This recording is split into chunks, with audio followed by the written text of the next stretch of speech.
Have you ever wondered how some individuals seem to effortlessly draw others into their orbit?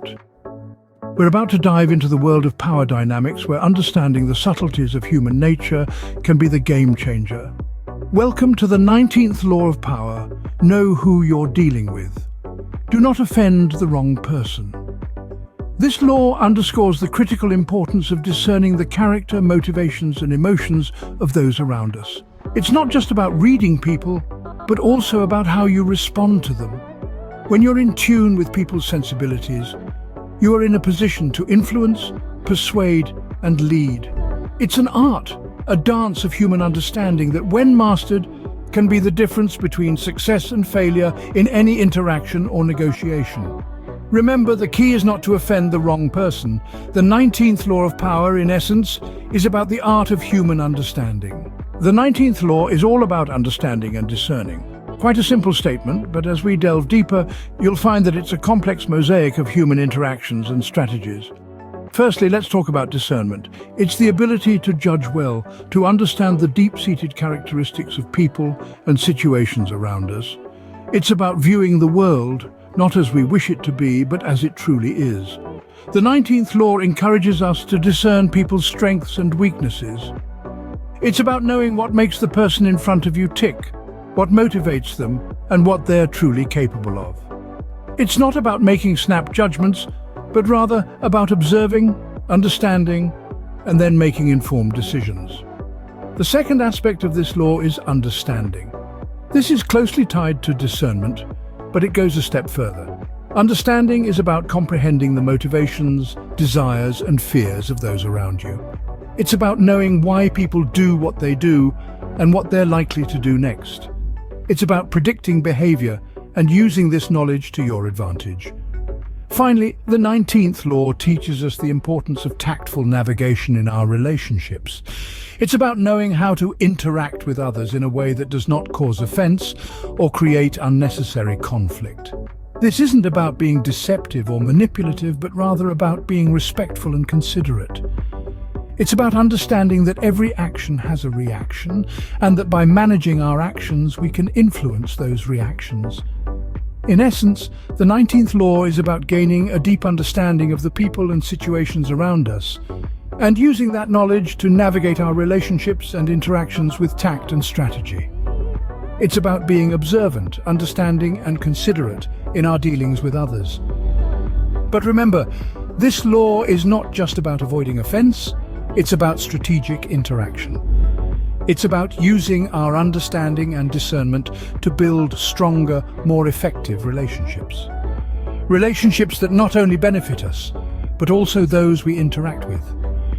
So, as we move forward, let's keep these principles in mind and see how they can be applied in different spheres of life, such as politics and sales. The political arena is a high-stakes game of power and influence. It's a battlefield where the 19th law from Robert Greene's 48 Laws of Power often comes into play. The 19th law, know who you're dealing with, do not offend the wrong person, is a strategic guide to navigating the treacherous waters of politics.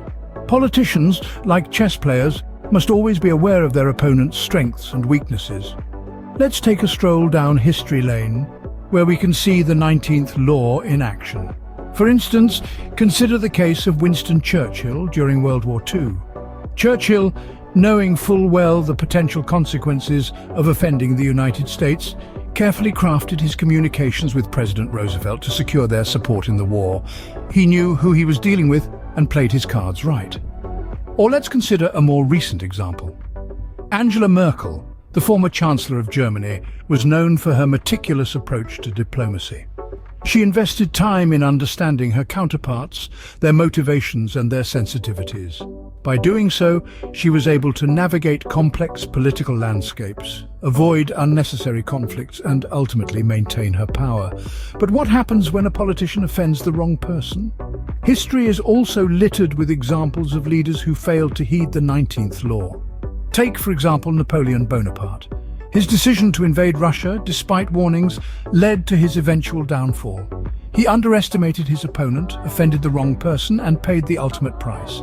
The 19th law isn't just about avoiding offense, though. It's about understanding the personalities you're dealing with, their goals, their fears, and their desires. It's about crafting your approach to ensure you're not just avoiding offense, but also strategically aligning your interests with theirs. So, when we look at the political landscape through the lens of the 19th law, it becomes clear that politics isn't just about policies and speeches, it's about understanding people, their motivations and their sensitivities. It's about knowing who you're dealing with and ensuring you don't offend the wrong person.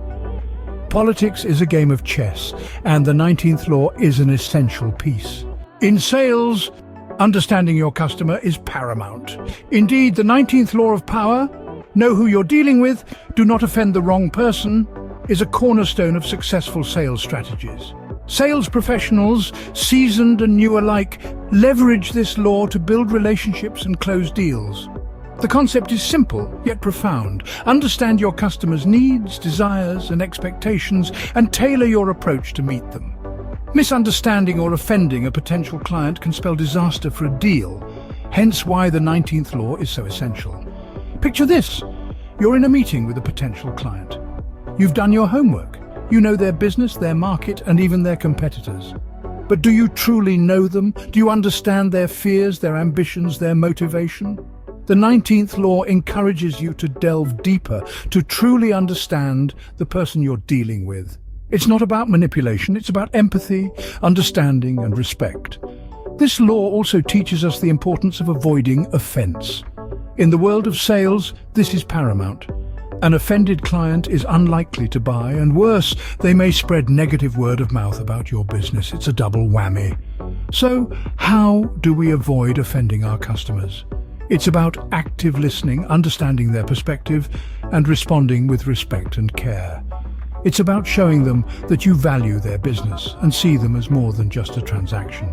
The 19th law also reminds us that not every customer is the right fit for your product or service, and that's okay. Trying to force a square peg into a round hole will only lead to frustration and potential offense. It's better to recognize when a deal isn't right and move on, leaving the door open for future opportunities. The 19th law, when used effectively, can be a powerful tool in sales. It encourages us to be more empathetic, respectful, and mindful in our interactions, leading to stronger relationships and ultimately more successful deals. Remember, in sales, people buy from people they like and trust. Build that trust and you'll find the power of the 19th law. Every law has its reversal, its exception. This is as true for the 19th law of power as it is for any other. You see, the 19th law states, know who you're dealing with, do not offend the wrong person. But as with all things, there's a flip side to this coin. There are times when it can be not just beneficial but necessary to offend or provoke. This, my friends, is the reversal of the 19th law. It sounds contradictory, doesn't it? But let's delve a little deeper. Imagine you're in a situation where you need to make a point, assert your power, or stand up for what you believe in. You might find that a calculated offense is the only way to achieve this, but tread carefully, for this is dangerous territory. The key to successfully implementing the reversal of the 19th law is certainty. You must be certain of the consequences of your actions. You must understand the potential backlash and be prepared to handle it. This is not a law to be reversed lightly or without forethought. It requires strategy, bravery, and a thorough understanding of the situation and the people involved. Consider a sales negotiation. You might find that your client is not taking your propositions seriously. You need to make them understand the value of what you're offering. In such a scenario, a well-timed provocation could be your ace in the hole. It could be the jolt they need to see things from your perspective. But remember, this approach is not without risk. You might offend the wrong person, burn bridges, or create enemies. That's why it's crucial to be sure of your ground before you take the leap. In conclusion, the reversal of the 19th law is a powerful tool when wielded correctly. It's a reminder that laws are not set in stone, but are fluid and adaptable to the situation at hand. Knowing when to break the rules is as important as knowing the rules themselves. So, my friends, I leave you with this thought. Are there times when you need to provoke to progress? And if so, are you ready to face the consequences? Please comment on any thoughts, experiences, or useful information you'd like to share. Thanks for watching. Be sure to now subscribe, and hit the bell icon to be notified of all our future posts. Want to see more content like this? Support us on Patreon by clicking the link below. The 19th law of power is a lesson in understanding and strategy. This crucial lesson has led us through the labyrinth of politics and sales, highlighting the significance of knowing not just what to do, but also when, where, and how to do it. The 19th law, with its focus on never appearing too perfect, provides a strategic blueprint for managing perceptions and relationships. In politics, the law guides us to balance our image, demonstrating strength without intimidating others. In sales, it's about presenting an appealing yet relatable image to customers. However, the reversal of this law reminds us to be wary of overdoing it. After all, appearing too flawed can be just as damaging as seeming too perfect. In a world where perception often influences reality, mastering this law could be your key to unlock greater power. Please comment on any thoughts, experiences, or useful information you'd like to share. Thanks for watching. Be sure to now subscribe, and hit the bell icon to be notified of all our future posts. Want to see more content like this? Support us on Patreon by clicking the link below.